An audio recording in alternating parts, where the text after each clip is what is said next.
Recently, Xi Jinping has really gone on the offensive about this.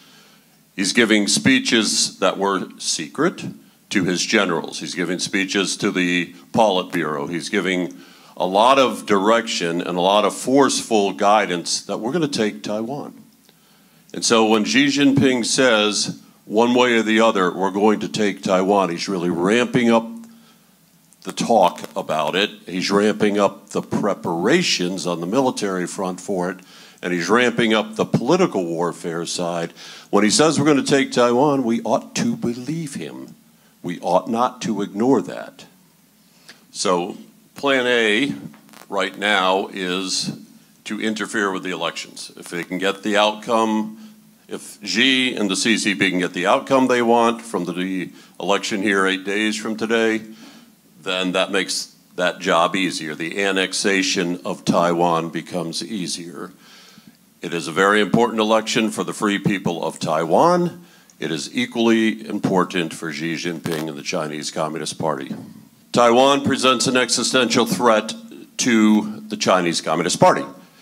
Taiwan has demonstrated that people of Chinese descent do not need the jackboot of Communist Party oppression on their neck to control people, to rule people. Chinese people can rule themselves in a democratic regime.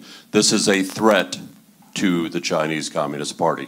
The political warfare operations, tactics, techniques, procedures that the CCP uses against Taiwan, it's a test bed. If it works against Taiwan, they're going to use it against Korea. If it works against Taiwan, they're going to use it against Bolivia. If it works against Taiwan, they're going to use it against the United States. Taiwan's the test bed. Chinese Communist Party likes taking action on anniversaries. So anniversaries are key dates. So obviously we're watching January 13th, the elections, key date.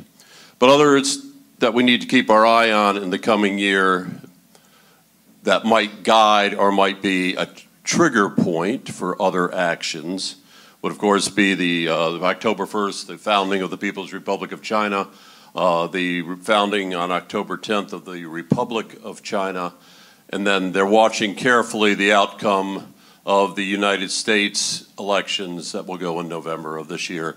There are other inflection points, but these are key dates to keep in mind around which the CCP may choose to act.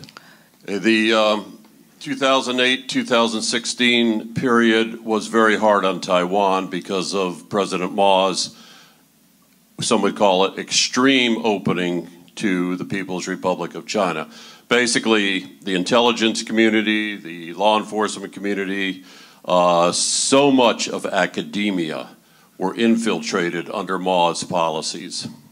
Basically, between what the KMT did to Taiwan during its reign before democratization and then Ma's regime, Taiwan's ability to fight, to detect, deter, counter, and defeat China's political warfare was badly degraded. So coming up quickly to the year 2018, elections during that time, there was a massive campaign interference by the CCP. Taiwan learned a lot from that. The objective, of course, is to effect what we call regime change in Taiwan, get it out of the hands of the Democratic Progressive Party, the DPP, put it in the hands of the KMT or the TPP, and they think, the CCP thinks, that will make it easier for them to annex Taiwan.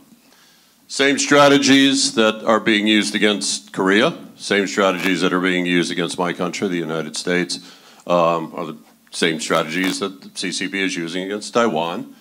They want to divide, confuse, and demoralize the general population. People's Liberation Army plays a much bigger role in political warfare than most Americans understand, and I think most people in Korea understand. It plays a massive role in this political warfare campaign to interfere with this election. Another key theme is, in this is global. It's not just in Taiwan. It's not just in Korea. It's in the United States, in Europe, South America, is that the campaign by the Chinese Communist Party to undermine the belief in democracy, undermine belief in the values and freedoms and rights that we have grown up under, okay? Their model that they want the world to follow, they used to hide this, but now they no longer hide it. The value or the model that they want the world to follow is the CCP's totalitarian China model. These are all examples of, again, continuing themes. One of the big themes that the CCP is using is that for campaign interference is this election is a choice between war and peace. If you vote for the DPP, you are voting for war. If you vote for the KMT or TPP, you are voting for peace. Other tactics that are being used, again, I won't address all of them. They're giving free trips to China for influentials in Taiwan, for educators, for local politicians. Lots of people taking them up on that. They're also paying, as the CCP always has, for people from Taiwan who live in communist China to fly back to Taiwan to vote for the candidate that the CCP wants. One of the key means that they've used is to funnel money into pro-PRC media outlets. Digital political warfare, very complex. You're familiar with it. You get hit with, Korea gets hit with a massive number of cyber attacks every day. Deep fakes, all the other things that are going on. You know the players, Huawei, of course, TikTok, which is having a tremendous impact in the United States as well as in Taiwan.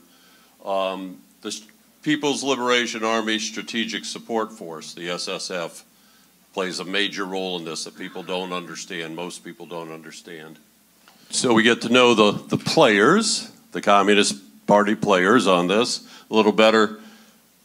Criminal organizations are on the payroll of the CCP and of the PRC.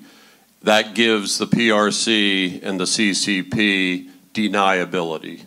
This organization, the PLA Strategic Support Force, it's got about 300,000 people. Okay, again, these are just organizations that do basically media warfare on behalf of the PLA. Media warfare, if you want to learn more about it, look at this slide. This is one of the media organizations in Taiwan that basically has been co-opted by the PRC. Gets a lot of money in so-called subsidies that just come in through suitcases full of money, your subsidies for want times. And basically, any logical person can see that all their themes are consistent with Xinhua, with China Daily, with PLA Daily. Everything they're reporting is basically consistent with the CCP. It's not hard to figure out whose payroll they're on. Once it takes Taiwan, Taiwan will become a power projection platform.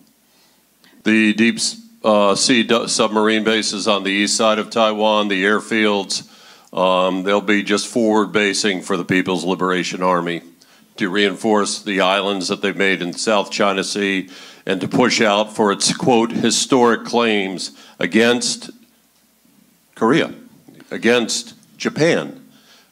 Head down where they're already making great inroads in the Pacific Islands. So basically, they'll exploit the people, they'll exploit the geography, they'll exploit the technology of a highly technological Taiwan workforce to continue their expansionist ambitions. Shorten this, bottom line, the implications for the Republic of Korea.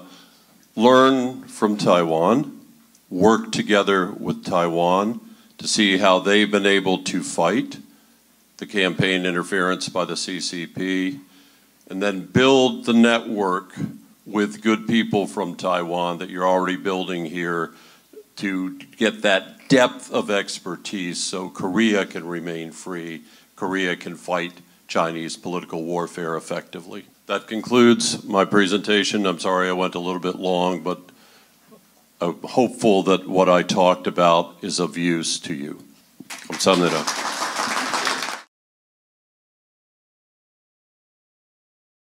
많은 비교 정치학자들이 대만과 한국을 일컬어가지고 지구상에서 가장 비슷한 나라라고 대만과 한국을 말하거든요.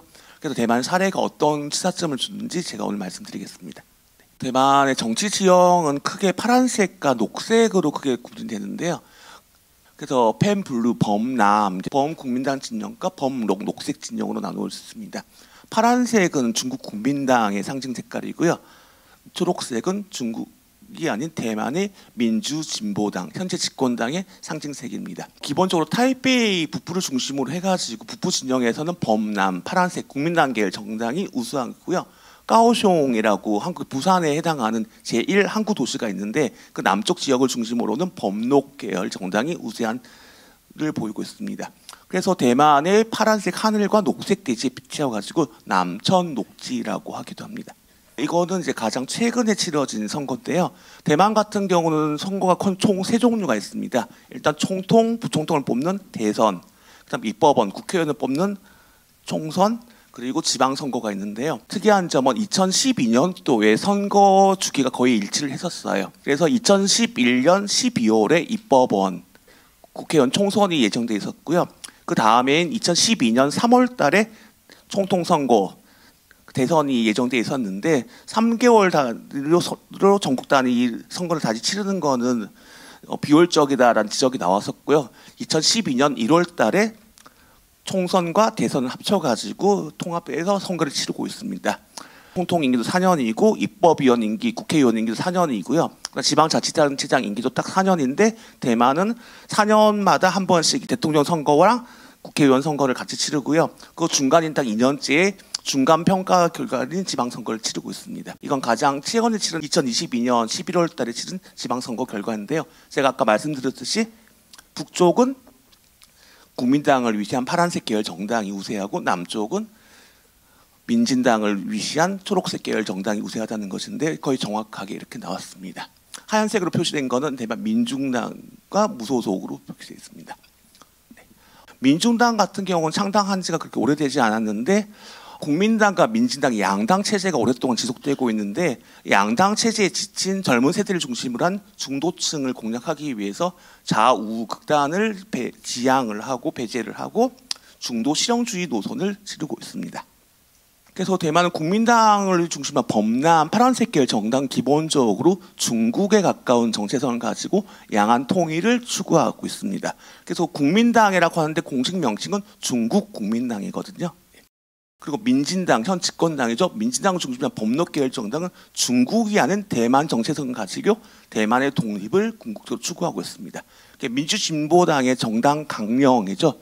정당 강령에서 보면은 독립국가 건설, 대만 독립을 추구한다라고 명시가 되어 있습니다. 그리고 아까 말씀드린 민중당 하얀색 그 정당은 양극단을 벗어난 중도 실용 노선을 추구하고 있습니다. 라이칭더 현 민주진보당 집권당 후보랑 허여위라고 제1야당 국민당 후보 그리고 제2야당이자 중도 성향의 커원저 후보입니다. 라이칭더 현 부총통 겸 민주진보당 민진당 주석 당대표는 의사 출신이시고요. 허유위 국민당 후보는 경찰 출신인데 한국으로 치면 경찰대학 출신이고 40대 중반에 내정부 경정서장, 한국으로 치면 행정안전부 경찰청장에 올랐던 엘리트 경찰관 출신입니다. 커원저 같은 경우는 한국에는 유사한 캐릭터가 안철수 현 국민의힘 의원 플러스 이제 고 박원순 시장을 좀 섞어 놓은다 캐릭터의 모든 게 보면은 이분 순수 의사 출신인데 안철수 의원 같은 경우는 의사라도 내과 의사 잠깐 하고 단국대 교수 하다가 V3 개발하고 전개 뛰었는데 이분은 순수 의사였거든요. 국립대만대학교 병원 응급의료센터 센터장을 하시다가 전개에 뛰어들어가지고 수도 타이베이 시장을 무소속 당선돼가 이변을 일으켰습니다. 그 수도 타이베이 시장을 이제 재선을 하고 다시 2019년도에 제2야당인 민중당을 창당해가지고 현재 주석을 맡고 있습니다. 네. 국민당이 집권할 경우에 지난 거를 약 회고를 해보면은 마행주 정부 시기와 유사하게 양강한 긴장이 현상 유지가 되고 지금보다는 좀 긴장이 좀 많이 풀릴 거예요. 지금도 중국이 대만에 대한 무력 위협도 많이 하고 매일같이 이제 영해가 침범당하는 그런 걸 했다고 했는데 그거는 조금 진정될 거라고 예상할 수 있고요. 경제 부문을 중심으로 교류가 지금보다는 확대될 것이라고 예측할 수 있습니다.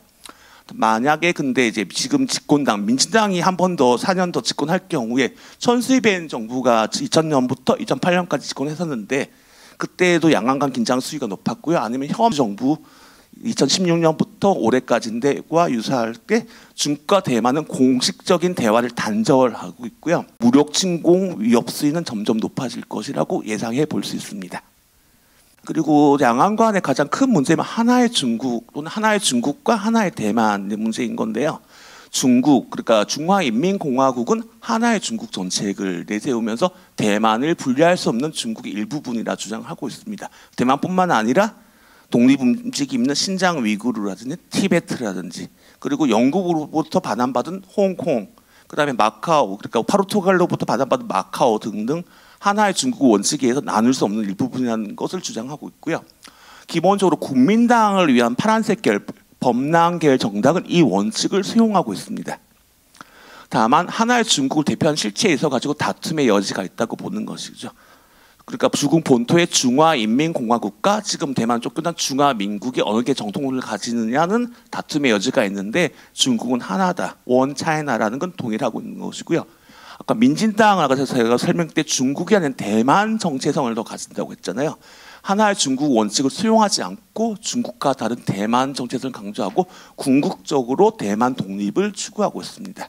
그리고 1949년도에 이제 양안이 분단돼가지고 현재 중국 본토의 중화인민공화국과 대만의 중화민국은 대치하는 상태가 지속되고 있는데요. 대만의 중화민국은 원래 1945년도에 결성된 UN, 국제연합의 창설 회원국이었고요. 그 다음에 미국, 영국, 프랑스, 그 다음에 당시는 소련, 지금 러시아와 더불어 5대 상임이사국, 안전보장에서 상임이사국이었는데 1971년도에 중화민국 정부는 국제연합에 퇴출됐고 현재 중화인민공화국 정부, 중국 정부가 그 자리를 이었습니다. 그리고 1972년도에 대만 같은 경우 상당히 일본의 50년 동안 식민 지배를 받았음에도 불구하고 굉장히 친일적인 성향이 농후한데 가장 우방이라 할 수 있는 일본과 72년도에 단교를 했었고요. 1979년 1월 1일부로 미국마저 단교를 했습니다. 그리고 중미 상호 방위 협정이라고 우리는 한미 상위 방호 협정이 맺어져 있잖아요. 그래서 한국과 미국은 군사 동맹 관계로 맺어져 있는데 1979년 1월 1일부로 단교를 함으로 인해 가지고 동시에 상호 방위 협정도 폐기가 됐어요. 그래서 소수에 남아있던 미군이 전체 철수를 하고 공식적으로 미국과 외교 관계도 없고 방위 협정도 없기 때문에 만약에 중국이 대만을 무력 침공한다고 했을 때 한국만큼 강력한 군사적 외교 지원을 할 수 있는 근거가 전혀 없는 상태입니다. 그리고 한국은 이제 1972년 8월 24일 날에 한국마저 단교를 해가지고 외교적 고립이 극심해지고 있습니다. 전 세계에 지금 약 200개 넘는 국가가 유엔에 회원국으로 등록돼 있어 국가로 인정받고 있는데 대만의 공식 수교국 중에 한국 분들이 아실 만한 나라는 뭐 바티칸, 교황청, 그다음 파라과이라고 축구를 꽤 잘하죠. 그런 나라 정도밖에 없고요. 나머지는 카리브라든지 남태평양의 조그만 섬나라들밖에 남아있지 않은 형편입니다. 그래서 이제 중국 입장에서 대만은 이른바 국토 완정이라고 국토를 완전 정리한다, 합친다라는 것인데 거기에 마지막 퍼즐이었던 거예요. 중국적인 시각에서 보면 100년의 굴욕의 역사, 치욕의 역사라고 하거든요. 그러니까 1840년도에 제1차 아편 전쟁, 1856년도에 제2차 아편 전쟁 이후 지속된 영국을 위한 열강들 침탈 속에서 굴욕의 역사를 했던 것이고요. 한국과 이제 당시 조선과 인연이 있는데 1894년도에 가보 농민 전쟁이 있었잖아요. 동학 농민 전쟁이 있었는데 그때 그걸 빌미로 청나라와 일본이 전쟁을 치렀는데 그 패전의 결과 대만 섬을 이제 청나라가 일본에 할양을 하게 돼가지고 50년 동안 식민 지배를 받았는데 그 굴욕의 역사를 청산한 댐이라고 할 수 있습니다. 그래서 97년도에 홍콩이 반환되고 99년도에 마카오 반환됐는데 대만의 문명은 아직 물음표라고 할 수 있습니다. 그리고 대만과 이제 중국이 가장 첨예하게 싸우는 문제가 1992 컨센서스라고 하는데 중국으로 92 공식이라고 하고요. 양안 간 컨센서스 일종의 합의입니다. 그래서 하나의 중국의 원칙, 중국은 하나라는 것을 견지하되 그 표현은 양안, 중국 본토와 대만에서는 각자 한다라는 게 구두 그것서 말로서 합의했던 것이고요. 이에 따라 본토에선 중화인민공화국이, 대만에선 중화민국이 중국을 상징한다라는 것을 합의를 했습니다. 그런데 아까 말씀드린 중국의 정체성을 두고 뿌리를 둔 중국 국민당은 기본적으로 1992 컨센서스를 존중한다는 입장인데, 대만 정체성을 가진 민주진보당은 이걸 부정한다는 입장이에요. 그래서 차이잉원 총통이 이제 8년 전에 처음 취임하고 나서 지금까지 중국 정부가 줄기차게 요구하고 있는 것이 1992 컨센서스 존중하냐는 입장을 밝혀라는 것인데, 차이잉원 전 총통께서는 전혀 묵묵부답으로 대응을 하고 있는 형국이거든요. 그래서 중국은 대만 측이 1992 컨센서스를 수용하지 않을지 무력 침공도 불사하겠다고 압박을 가하고 있습니다. 홍색 매체라고 하는데, 홍색은 빨간색이잖아요. 근데 빨간색은 뭐 친공산당 매체를 홍색 매체라고 하는데, 대만의 심각한 문제가 홍색 매체가 대두되고 있습니다. 중국 공산당은 대만 매체 경영권 자체를 인수하는 경우도 있고요. 한국에서도 몇 달 전에, 2달 정도 됐나요? 국가정보원에서 38개 가짜 뉴스 사이트를 만들어가지고 중국이 운영하고 있다고 했었잖아요. 그래서 가짜 뉴스를 퍼뜨린 사이트를 갖다 만들기도 하고, 아니면 언론사에서 가장 아킬레스건이 결국에 경영 문제인데, 가장 비중을 많이 차지하는 게 광고비잖아요. 그러니까 광고비를 집행하는 데는 금전적 유인을 통해 가지고 대만 매체의 미디어의 친중국화를 추구하고 있습니다. 그리고 아까 대표적인 사례로 왕왕 중국 15 그룹의 사례가 존재하는데, 홍색 매체들은 기본적으로 이런 내러티브를 구사하고 있어요. 중국과 대화와 통일은 양안 평화이고 대만 독립은 전쟁과 파멸이라는 극단적인 내러티브를 구사하면서 대만 국민들을 압박을 하고 있고요. 그리고 매체는 기본적으로 파급력이 있잖아요. 파급력을 이용해 가지고 대만 국민의 독립의지 혹은 유사시의 항전의지를 꺾어 놓으려는 세뇌 작업을 실시하고 있습니다. 그래서 왕왕 그룹 같으면 이게 전체 계열사거든요. 계열사가 엄청나게 많죠. 대만 민간 미디어 기업 중에 가장 큰 규모인데, 원래 왕왕이 대만에 본사를 둔 중화권의 대표적인 쌀 과자거든요. 근데 쌀 과자 매출만으로도 한국 롯데제과보다 더 많은 매출을 올리고 수익을 얻었어요. 왜 그러냐면 중국 인구가 많으니까. 근데 그 왕왕 그룹의 회장이 근데 쌀 과자로 팔아가지고 대만에서 1, 2위를 다툰 거부가 됐는데, 이분이 미디어 재벌이 되고 싶었던 꿈을 갖고 계셨던 것 같아요. 그래가지고 중국 15라는 신문을 인수를 했거든요. 중국 15라고 한자 보면 중국 15라고 있는데 차이나 타임스인데 1950년대에 설립된 대표적인 대만의 민간 신문입니다. 한국에 비유하자면 조선일보 내진 동아일보에 해당하는 친국민당 또는 약간 보수적인 성향의 오래된 신문인데, 이 신문이 이제 경영난을 겪게 됐어요. 그래서 2008년도에 왕왕그룹 회장이 중국 15를 인수하는 그걸 시작했거든요. 중국 15의 자매지가 공상 15라고 대만의 가장 큰 경제 전문지인데 같이 인수를 했던 것이고요.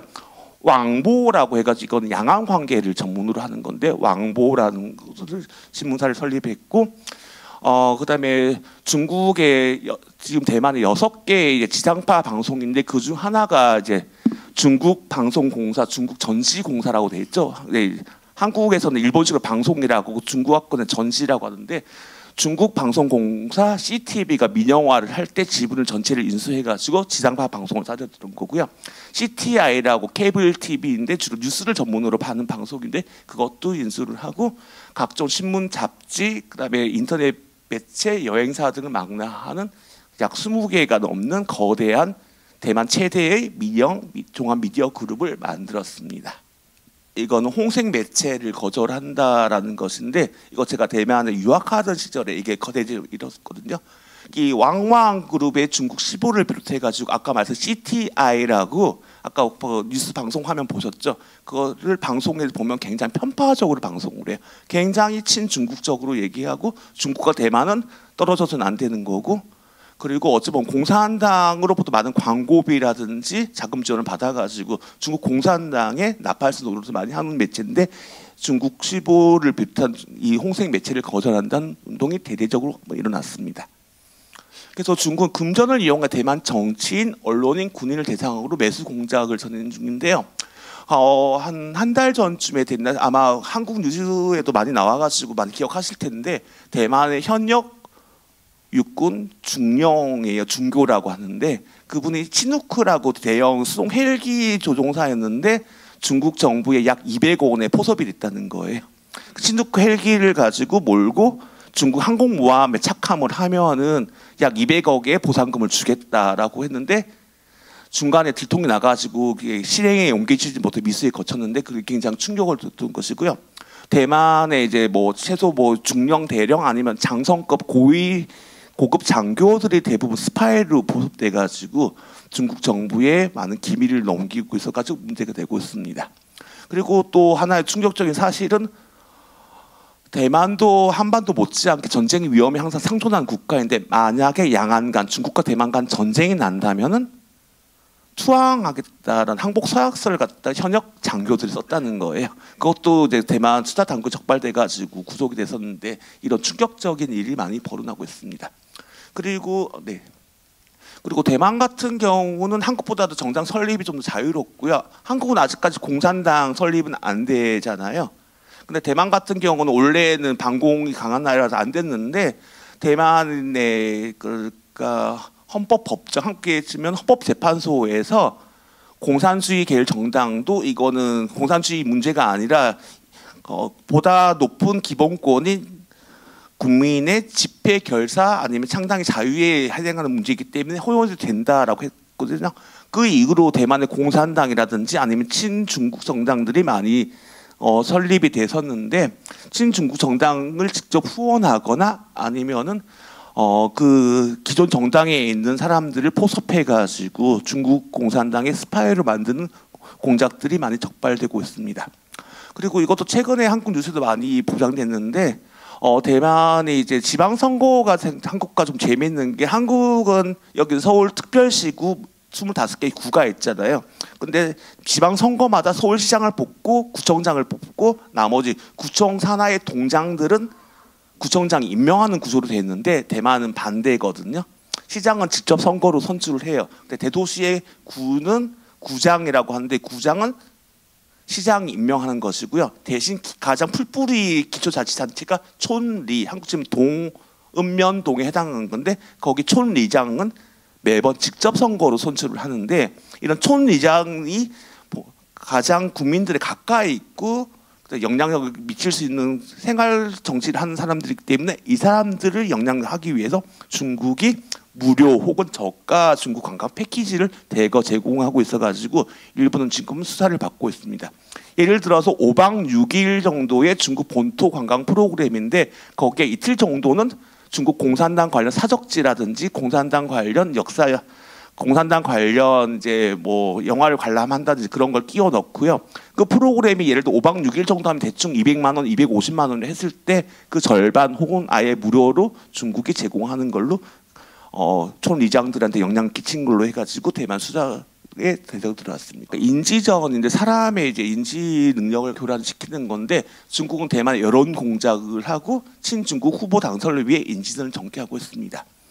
그래서 어제 한국에도 좀 보도됐고 이틀 전에 대만을 뜨겁게 달군 뉴스가 현직 입법위원 대만의 집권당 입법위원 국회의원이 그런 뉴스가 퍼졌어요. 그 국회의원의 약간 좀 뜨거운 얘기인데 약간 비밀성 성생활을 담은 비디오가 유출됐다고 했었는데 조사를 해보니까 그게 틱톡 등을 통해 퍼뜨린 중국의 가짜 뉴스 인지전의 일환이었다는 거예요.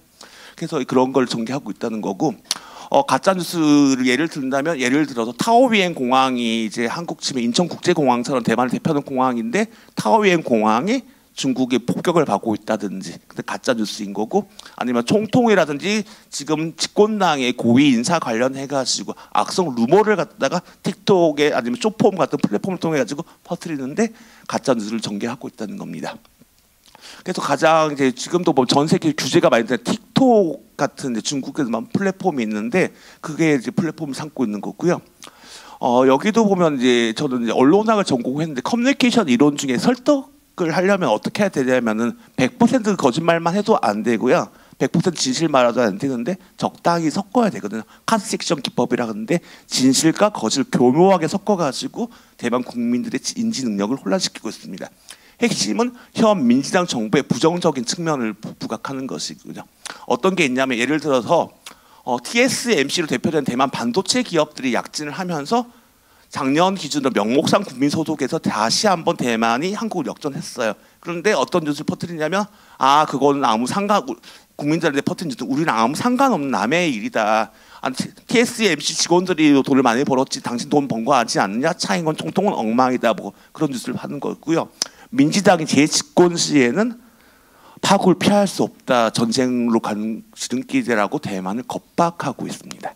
이게 메리다오 전자보라고 미려도 전자보라고 대만의 현 집권당인 민진당 성향의 인터넷 신문인데 여기 거의 매일같이 선거를 앞두고 하고 있거든요. 100차례 넘게 이제 여론조사 결과를 하는데 출시를 밟고 있습니다. 이거 같은 경우는 최대치로 벌어졌을 때거든요.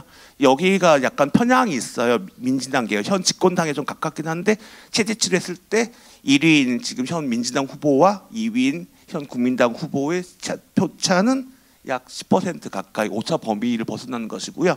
이게 아니고 지금은 대만의 여론조사 공표가 금지된 기간인데 그 전에 마지막 여론조사를 20개 정도 총합을 해보면은 대략적으로 약 3에서 5% 정도 오차 범위 내에서 1위인 현 집권당 민진당 후보와 2위인 국민당 후보가 접전을 벌이고 있는 걸로 나타납니다.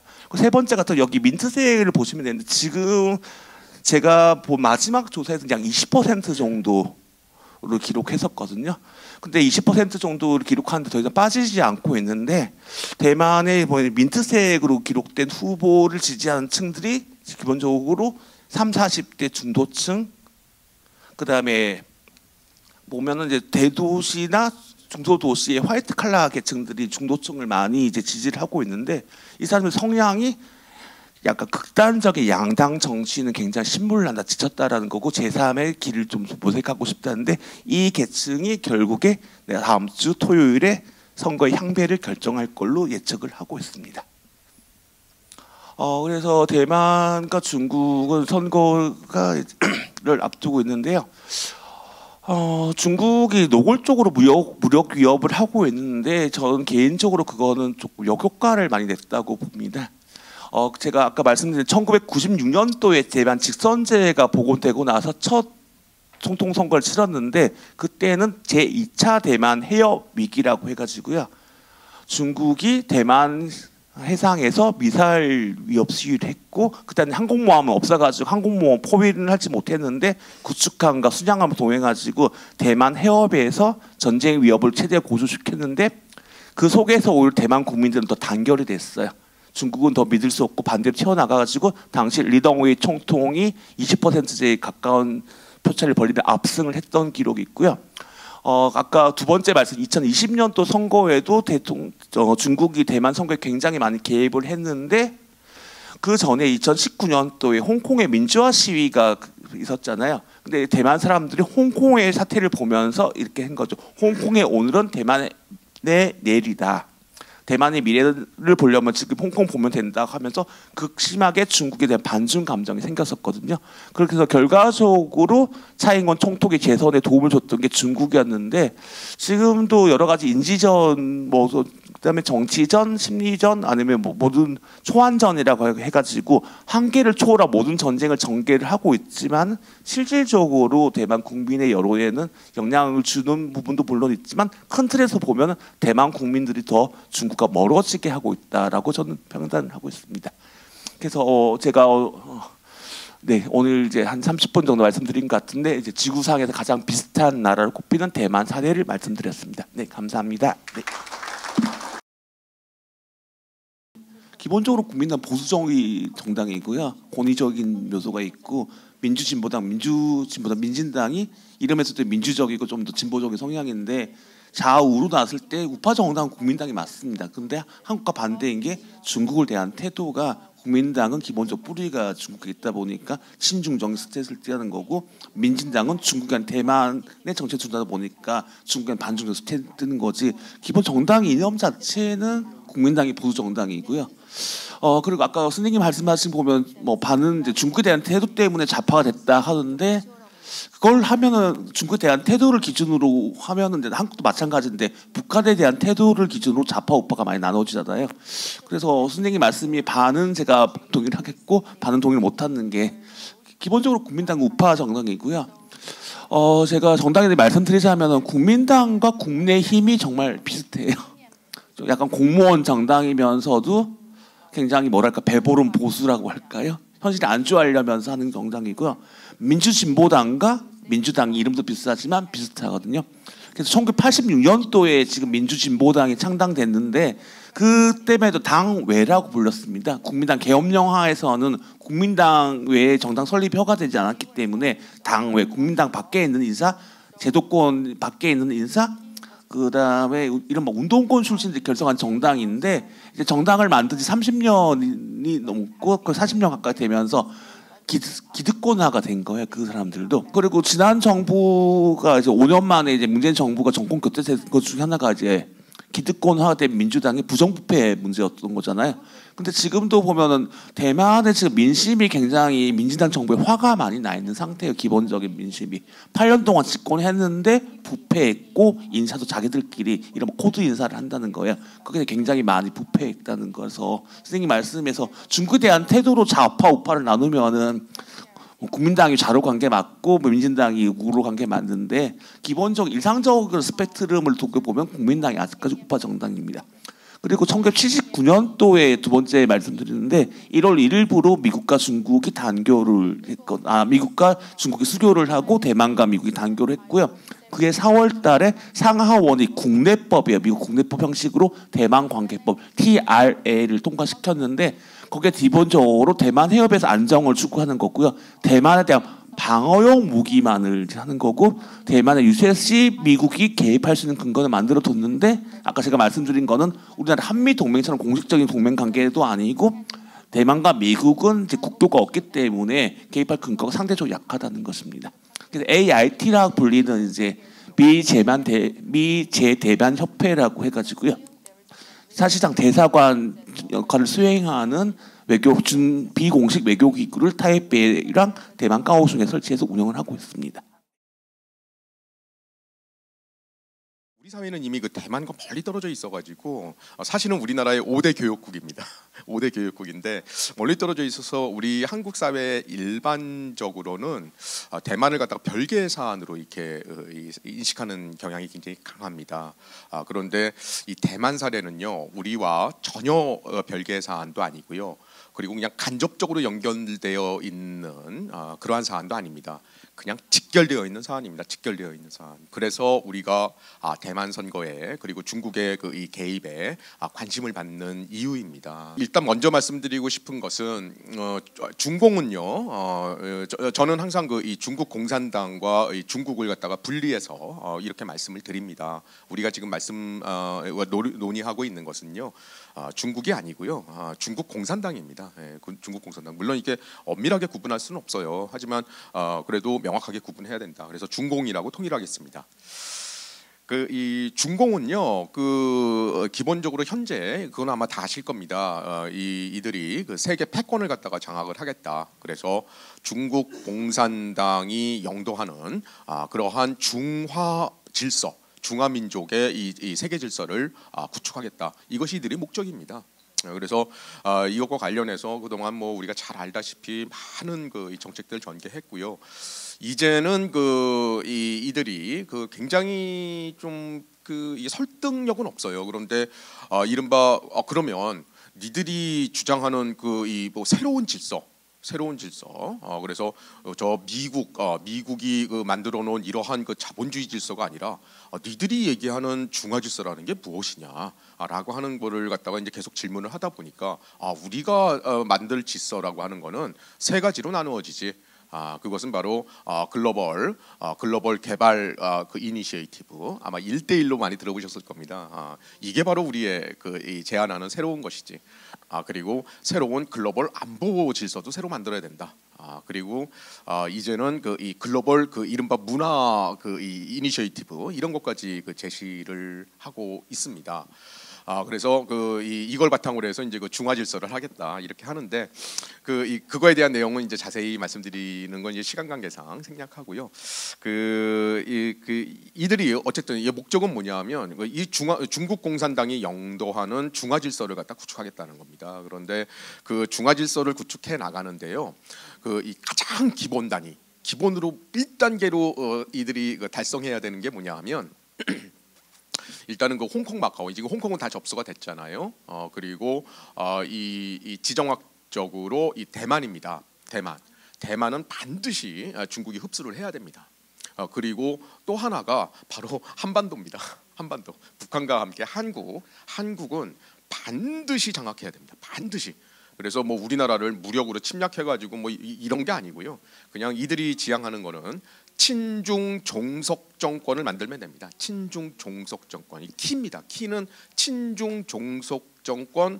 근데 이거에 의미하는 건 뭐냐면 한미 동맹 파기입니다. 한미 동맹 파기. 동시에 연관이 되어 있어요. 그래서 이거를 지금 계속 추진해 오고 있습니다. 그래서 이렇게 보면은 이게 홍콩이 2018년에서 2019년 홍콩이 이제 거의 다 이제 접수가 됐잖아요. 그거는 한국과 분리된 사안이 아니구나라고 하는 걸 우리가 알 수 있는 거고요. 현재 진행되고 있는 대만 사안은 이것 역시 우리하고 분리된 사안이 아니다라고 하는 것을 알 수가 있겠습니다. 그리고 이제 두 번째 이게 배경에 대해서 말씀드리면 중국이 아까 우리 거샨렉 교수님, 그다음에 우리 최영 교원님 다 이제 설명을 해주셨습니다.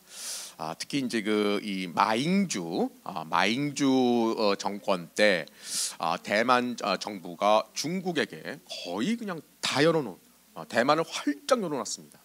그렇게 하면서 중국이 대만을 잠식해 나가는 걸 갖다가 본격화한 게 마잉주 정권에서 진행이 됐던 것이거든요. 자, 그러면 이제 한국은 어떻게 되느냐? 제가 볼 때는요. 그런 대만은 뭐냐하면 우리가 북한을 상대하듯이 이게 경계심이 굉장히 강하죠. 경계심이 중국의 본토에 대해서요. 강한데 그런 상황에서 이제 마잉주 정권 때 열어놓은 겁니다. 근데 이제 한국은 중국과 관련해서 어떻게 되느냐? 아무런 경계심이 없죠. 중국은 우리의 미래다. 그게 지난 수교 이후 30년간 우리의 하나의 슬로건이었고 하나의 패러다임이었습니다. 중국은 우리에게 기회. 이제는 중국의 시기. 그러면서 우리는요 사실 대만보다도요 전혀 무방비 상태로 그냥 중국에 활짝 열어놓은 겁니다. 그게 지금 현재까지 진행이 되어 온 겁니다. 이게 차이입니다. 사실은 우리가 더 심각하다라고 하는 거고요. 그 다음에 이제 세 번째 지금 또 하나의 이 중요한 이슈로 제기되고 있는 대만 유사가 있습니다. 대만 유사.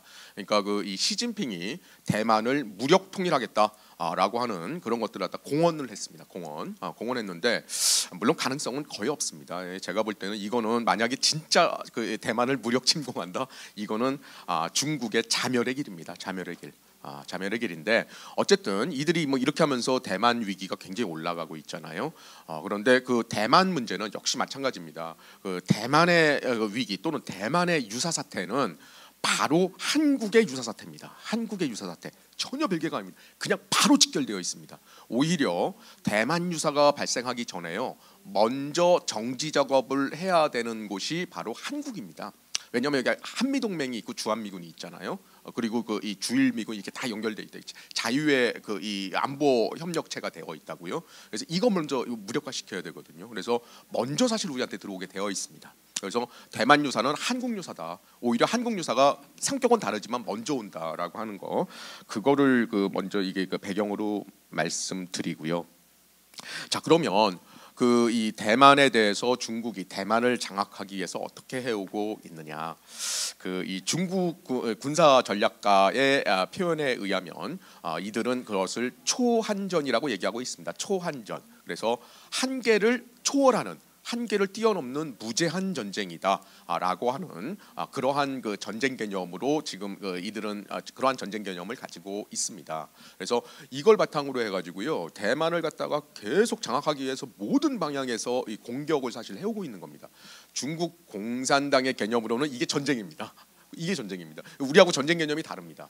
우리는 이제 그 이 공식 무력을 통해 가지고 국가와 국가 간에 이게 싸우는 무력이 싸우는 이것을 전쟁이라고 알고 있잖아요. 그런데 공산당은 전쟁이 달라요. 전쟁 개념 자체가 아예 다릅니다. 그래서 평시도 전쟁입니다. 그래서 지금 말씀드린 것처럼 한계를 초월하는 무제한 전쟁. 도대체 뭐는 한계를 초월하느냐? 모든 방면이, 모든 시기가, 모든 수단이 다 전쟁이라고 하는 겁니다. 그래서 사실 중국 공산당은요, 예전에도 그랬고 지금도 그렇고 앞으로도 그렇고 전쟁을 하고 있는 겁니다. 전쟁. 이 자유민주주의 국가더라고요. 자, 그러면 이제 거기에 어떻게 전개되느냐? 그래 여러 가지가 있어요. 대표적인 건 말씀드리면요, 이 정치 공작전이 있습니다. 정치 공작전. 이게 지금 대만에 지금 적용되는 겁니다. 대만에 적용되는데 정치 공작전. 그리고 통일전선 공작이 있습니다. 통일전선 공작. 아마 우리는 이제 북한하고 대적을 하고 있다 보니까 북한의 통전부, 이게 우리 아마 익숙한 단어잖아요. 통일전선 공작. 통일전선 공작을 하고 있고요.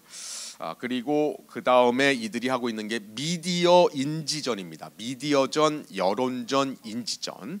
이거를 갖다가 집중적으로 하고 있습니다. 미디어전, 여론전, 인지전. 아마 지금 방금 설명이 드렸을 겁니다. 그리고 대만에서 지금 전개하고 있는 것이 법률전입니다. 법률전. 물론 이제 우리나라에도 전격을 하고 있는데 법률전 그게 있고요. 여기에는 또 뭐가 있냐면은 이게 다양한 걸 지금 말씀드리는데 무력 시위 계속 이 군사적인 그 긴장을 촉발하는 거요. 그다음에 무슨 회색지대전 그리고 외교전 그리고 경제전 뭐 이런 것들을 갖다가 거의 종합 세트로 전개를 해오고 있습니다. 대만에 대해서요. 대만에 대해서 종합 세트로 모든 게 다 전쟁 수단입니다. 그래서 전개를 해오고 있는데 아까 지금 조금 전에 말씀드린 그런 사례를 갖다가 좀 말씀드리면요, 정치 공작전 같은 경우에는요, 대만의 특히 이제 엘리트들입니다. 엘리트들, 대만의 정치인들, 그리고 기업인들, 그 다음에 교수들, 그리고 그 언론 방송 이쪽을 갖다가 이제 자기 편으로 끌어들이는 겁니다. 매수를 해가지고요. 그래서 마잉주 정권 때 이제 거의 이게 열어놓다 보니까 아까 이제 마잉주 정권, 우리 거샨네 교수님은 마잉주 정권이 우리 문재인 정권과 거의 흡사하다라고 하는데 사실 우리 더 심각합니다. 근데 그 마잉주 정권 때 그때를 기점으로 해서 그때를 갖다가 더 본격적으로 해서 어느 정도까지냐면요, 대만은 이제 우리하고 정보 안보가 성격이 약간 달라요. 거기는 이제 군하고 이 중앙정보국 뭐 이런 식입니다. 그래서 군과 정보 안보 다 총괄되어 있는 거거든요. 거기에 있는 최고의 안보 담당 처장 그리고 그 핵심 인물들, 이분들이 다 중국 공산당에 매수가 되어 있었습니다. 결국은 나중에 밝혀진 겁니다. 그래서 되어 있고요. 군 장성들 그리고 고급 장교들 이들 갖다가 이게 매수를 되어 있고요. 정치인들 말할 것도 없습니다.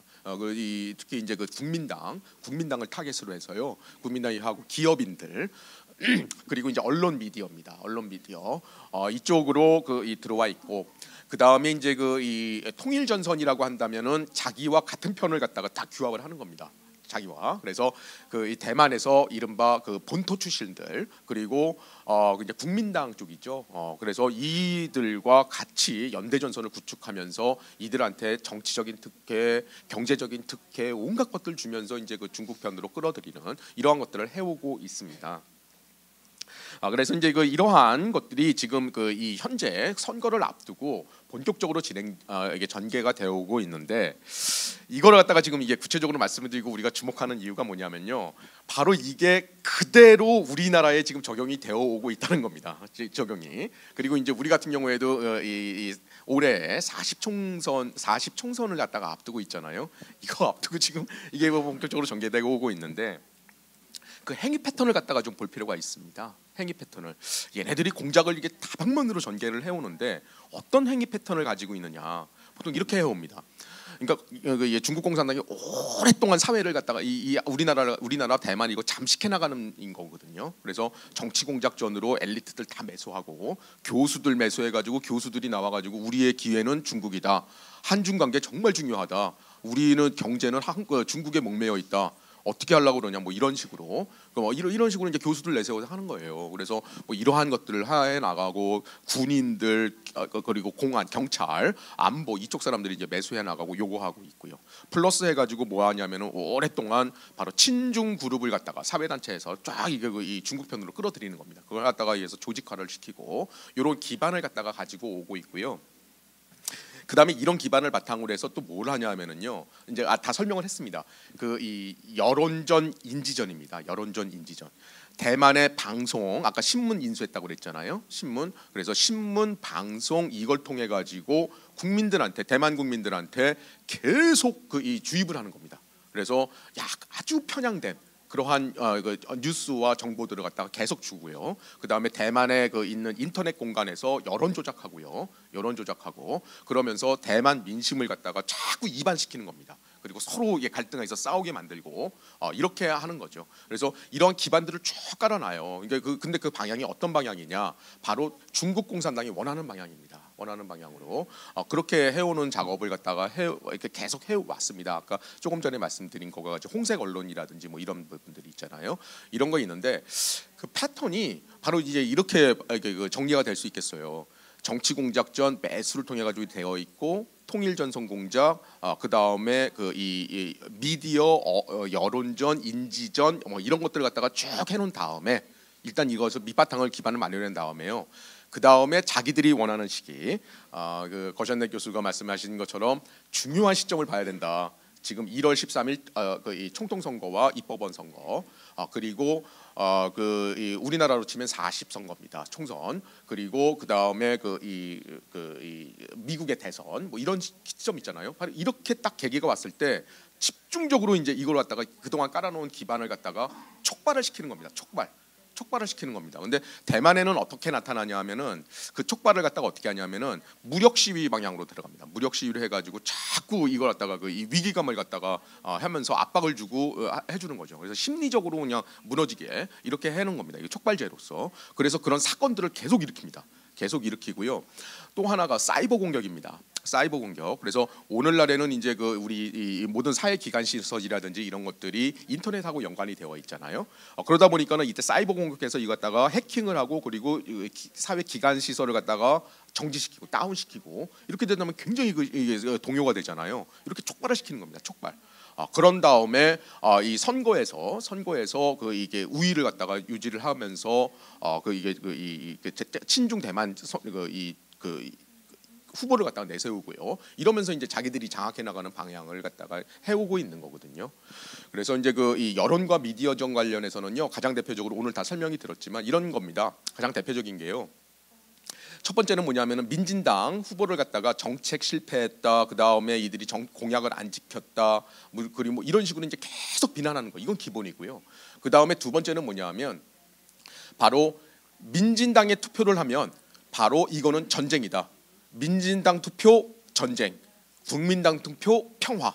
이겁니다. 이걸 갖다가 아주 선명하게 계속 주입을 시키는 겁니다. 계속. 그렇게 이렇게 해놓은 뭐 이런 것들이 있고요. 또 하나 여기서 이제 대표적인 게 뭐냐면 미국은 대만을 포기한다. 미국은 대만을 포기한다는 겁니다. 그래서 믿을 수 없다는 겁니다. 미국 믿지 마라. 언제든지 미국 니들 신경 안 쓴다라고 하는 겁니다. 라고 하는 거예요. 굉장히 많이 들어본 얘기 아닌가요? 우리나라 여론 공간에서 그대로 나오는 얘기죠. 그래서 우리가 이른바 누구를 선택하면은 전쟁으로 가는 거냐, 아니면은 누구를 선택하면 평화와 협력과 뭐 우리한 통일로 가는 길이다. 뭐 이런 것들 얘기하고요. 그 다음에 미국은 우리한테 언제든지 중국과 딜을 해서 한국을 바이패싱한다. 한국은 희생자가 돼. 한국은 대리전 도구야. 대리전 도구. 뭐 이런 식의 이게 내러티브 있지 않습니까? 이거를 바로 인터넷 공간에서 그리고 한국 대학 교수의 입을 통해서 계속 주입을 시키는 겁니다. 그래서 이런 게 전개해 놓는데 바로 지금 말씀드린 것이요. 쭉 정리해 보면 우리 사회에 한국에 이게 그대로 지금 적용이 되어 오고 있습니다. 그래서 조금 전에도 이제 우리 최영구 의원님께서도 설명을 했지만 우리나라 인터넷 공간은 이미 중국 공산당, 우마오당 그리고 북한 이들에게 거의 장악됐다고 보시면 됩니다. 그래서 그렇게 있고 이제는 그게 진화가 되면서 이른바 가짜 뉴스 사이트 이걸 통해 가지고 지금 현재까지 밝혀낸 것만 214개입니다. 214개. 그래서 그 11월 달에 사이버안보센터에서 발표한 게 30몇 개였거든요. 근데 얼마 전에 발표된 것까지 발견해낸 게 214개입니다. 무려 214개. 뉴스 사이트입니다. 거의 유사합니다. 그래서 거기서 계속 이러한 이걸 갖다가 한국 사회 갈등 조장, 그 다음에 아주 잘못된 정보, 편향된 사실 이걸 계속 주입시키는 겁니다. 그래서 친중, 반미, 반일, 그리고 현재는 한국으로 따지면은 윤석열 정부 반대, 온갖 루머, 가짜 뉴스 이걸 계속 하는 뭐 이런 것들을 갖다가 지금 한국에 전개를 해오고 있고요. 그리고 이제 또 하나가 뭐냐면. 이제 이런 것들을 기반으로 해서 뭐 경제라든지 또는 뭐 우리 요소수라든지 뭐 이런 거 있지 않습니까? 뭐 이런 걸 통해 가지고 계속 이제 민심을 그동안 다 이게 이반시켜 놓고 그 다음에 결정적인 순간에 오게 되면 그걸 촉발시키는 사건을 일으키는 겁니다. 사건이 우발적으로 발생했건 계획적으로 발생했건 조작된 것이건 그건 잘 모르겠습니다. 그러나 그런 것들을 갖다가 통해 가지고 민심을 갖다가 마구마구 동요시키는 거죠. 이런 것들을 갖다가 아주 전형적으로 지금 이 중국 공산당이 해오고 있다. 한국 사회에 대해서도 대만뿐만 아니고요. 그래서 지금 이렇게 해오고 있는 것이고요. 또 하나가 바로 최종 단계에서 바로 선거를 조작하는 겁니다. 선거를 조작하는 거. 그래서 선거 조작에 지금 이제 뭐 국가 차원에서는 그게 어느 정도로 밝혀지지는 않았습니다. 정부 차원에서는 그 조사되고 밝혀지지는 않았어요. 그러나 민간 전문가 차원에서는 우리 한국의 선거 시스템에 중국의 공산당이 들어온 흔적들이 너무 많이 발견이 된다. 근데 대만과 한국의 차이가 뭐냐면요. 첫 번째는 뭐냐면 대만은요. 이 대륙에 대해서 중국과 중국 공산당에 대해서 경계심을 가지고 있습니다. 우리가 북한에 대해서 경계심을 갖고 있듯이요. 그렇기 때문에 바로 대만 국민들 같은 경우에는 경각심을 갖고 있다는 거죠. 중국 공산당의 이러한 온갖 이 초안전 또는 이제 정치 공작전에 대해서요, 미디어 여론전에 대해서요. 그래서 이거에 대해서 경각심을 가지고 있다. 근데 바로 아까 말씀드렸듯이 한국은 이 중국 공산당에 대해서 그 어떠한 경각심도 없다. 오히려 우리 중국은 우리의 기회, 우리는 앞으로 중국과 같이 가야 돼. 이게 한국 사회의 모토였다라고 하는 게 첫 번째 이 차이고요. 우리는 경각심이 없다는 겁니다. 두 번째는 뭐냐면 대만이 중국이 하도 이게 정치 공작 모든 걸 들어오면서 선거 조작까지 들어오다 보니까 바로 대만의 선거 제도를 편의성이 아니라 선거 무결성을 중심으로 해가지고 개편을 했다는 겁니다. 그래서 수개표를 하고 그리고 바로 그 자리에서 해서 조작이 들어갈 수 있는 것을 갖다가 최소화시키는 그러한 작업을 했다 이미 하는 거죠. 반면에 방금 말씀드린 것처럼 한국은요 이 선거에 있어서 편의성 중심이라고 보여집니다. 편의성 중심, 무결성보다는 편의성 중심. 그래서 이게 큰 차이다. 그래서 우리는 선거에 있어서 워낙에 북한, 중공, 우리 대한민국의 자유와 이 독립 주권을 갖다가 반대하는 이 적대적인 세력들의 공격이 워낙 심하다 보니까, 그리고 오늘날에는 인터넷으로 워낙에 조작이 쉽다 보니까 무결성을 무조건 우리는 강조를 해야 된다라고 하는 게 이제 큰 차이가 되겠습니다. 그리고 세 번째 같은 경우에는요, 바로 대만 같은 경우에는 중공이 이렇게 들어오다 보니까 이른바 반삼투법입니다. 이게 뭐냐면은 반간첩법입니다. 우리식으로 번역하면은 이거를 2019년 말에 시급하게 제정을 했습니다. 그래서 중국 공산당의 정치 공작, 온갖 공작을 갖다가 조사를 하고 그리고 발굴하고 처벌할 수 있는 이 조항을 만들었습니다. 만들었어요. 이게 상당히 이걸 갖다 제어를 했거든요. 그런데 우리 한국 사회 중국에 대해서 완전 무방비입니다. 완전 무방비. 그래서 하다못해 아마 언론으로 아셨을 겁니다. 우리나라의 비밀 경찰서, 우리나라의 주권을 마구 짓밟는 그러한 비밀 경찰서 활동력이 뭐 동방명주 얘기가 나왔지 않잖아요. 얼마 전에 제주도에서 나왔습니다. 제주도에서는 제주시 사거리에서 대놓고 공안 중국 경찰입니다. 공안 하면서 자기들이 반대하는 사람을 갖다 폭력하고 이런 사태가 지금 벌어지고 있잖아요. 그런데 우리 동방명주, 우리 주권을 갖다가 저렇게 침해하고 들어왔던 것이 무엇이냐? 어떻게 했느냐? 처벌할 근거가 없습니다. 처벌할 근거. 그러나 어느 정도는 제어를 해야 돼서 우리가 적용한 게 무엇이었느냐? 바로 식품위생안전법 적용해가지고 벌금 때린 겁니다. 벌금. 이렇게 무방비로 되어 있습니다. 그러다 보니까 이들이 그렇게 우리가 사회적으로 이슈가 됐는데도 얼마 전에 저 제주도에서 대놓고 이게 중국 땅인지 이게 한국인지 아니면 중국의 일개 성인지 구분할지 못하는 이러한 상황이 버젓이 대낮에 한국에서 벌어지고 있는 상황이다. 완전히 활개치고 있다. 우리도 중국 대만과 같이 이러한 악의적인 이 주권 개입과 정치 개입 이러한 것들을 갖다가 이게 차단하기 위한 반삼투법 또는 반간천법 이것을 갖다가 반드시 제정을 해줘야 된다. 방금 말씀드린 것처럼요. 자유민주주의 사회는 바로 법치와 그리고 개방성입니다. 법치, 개방성, 인권. 그런데요. 중국 공산당의 입장에서는요. 이건 북한도 마찬가지입니다. 러시아도 그렇고요. 가장 쉬운 게 바로 자유민주주의 국가입니다. 왜냐하면 여기는 자유민주주의 법을 역이용해서 자기들이 마음 안 드는 사람들을 처벌할 수 있고요. 그리고 개방되어 있잖아요. 마음껏 들어옵니다. 마음껏. 전혀 무방비 상태예요. 왜? 이게 개방성이니까. 그런데 그렇기 때문에 굉장히 취약합니다. 그리고 중국 공산당이 일당 독재잖아요. 계속 공작을 갖다가 합니다. 정권이 바뀌는 일이 없잖아요. 정권이 바뀌는 일이 없습니다. 근데 자유민주주의 국가는 5년 또는 4년마다 정권이 바뀌죠.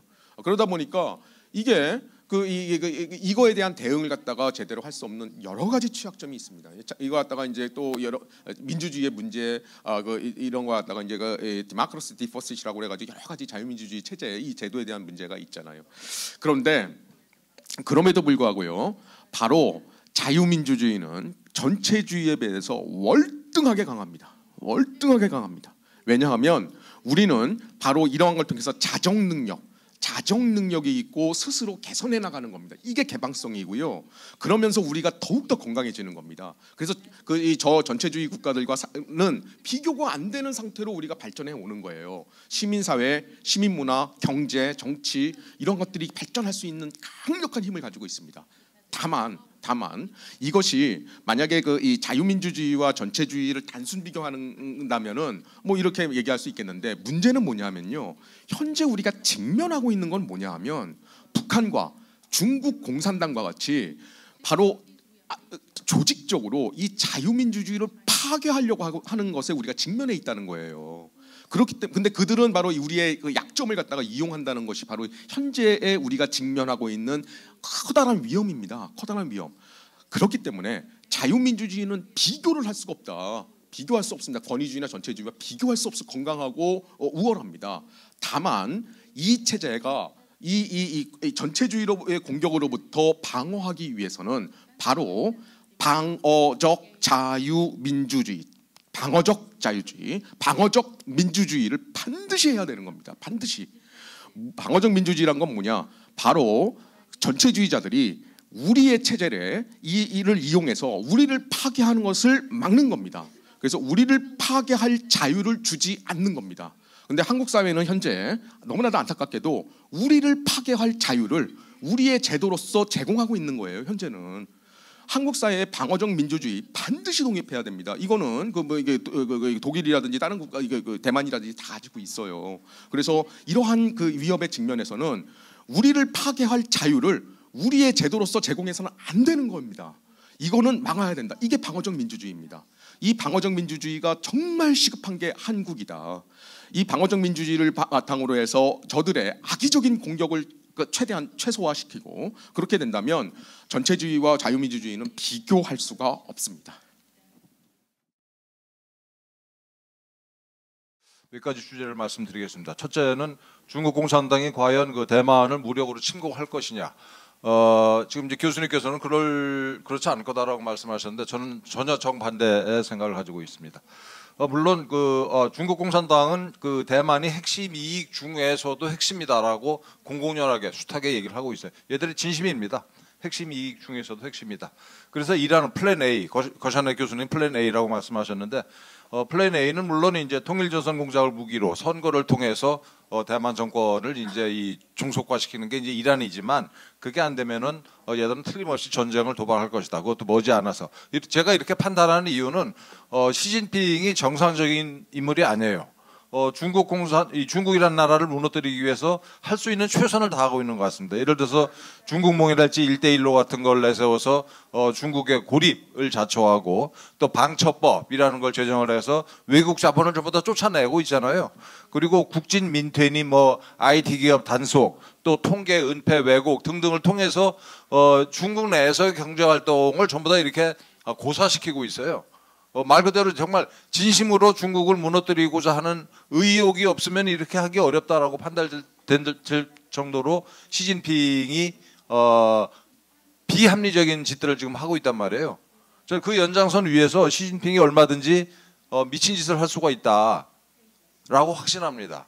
거기에 대비해서 미국, 일본 또 대한민국이 전쟁에 대비한 준비를 해야 된다라는 게 제 소신이에요. 두 번째로 말씀드리고 싶은 거는 이제 중국 공산당의 일국 양제를 얘기하는데 이거는 거샤네 교수님도 말씀하셨습니다만은 민주주의의 존재 자체가 중국 공산당에 대한 실존적 위협이에요. 그래서 이 민주국가를 끼고 일국 양제를 하는데 불가능합니다. 그 불가능하다는 거를 홍콩이 보여줬잖아요. 그래서 일국 양제는 중국 공산당의 위장이고 이 과도적 상태에 불과하다. 중국 공산당이 스스로 이렇게 지들끼리 얘기를 합니다. 일국 양제는 허구적이다. 세 번째로 말씀드리고 싶은 거는 중국 공산당 내지 나아가서 공산당들과 우호 내지는 화해 관계를 유지하는 거는 정말 치명적으로 위험한 건데, 왜냐하면 그들이 중국 공산당이 통일 전선 공작을 펼치기 위한 최적의 환경을 만들어 주는 거예요. 공산당이랑 화해 우호한다라는 거는 공산당이 통일 전선 공작을 펼칠 수 있는 공간을 아주 뛰어놀기 좋은 공간을 만들어 주는 거다.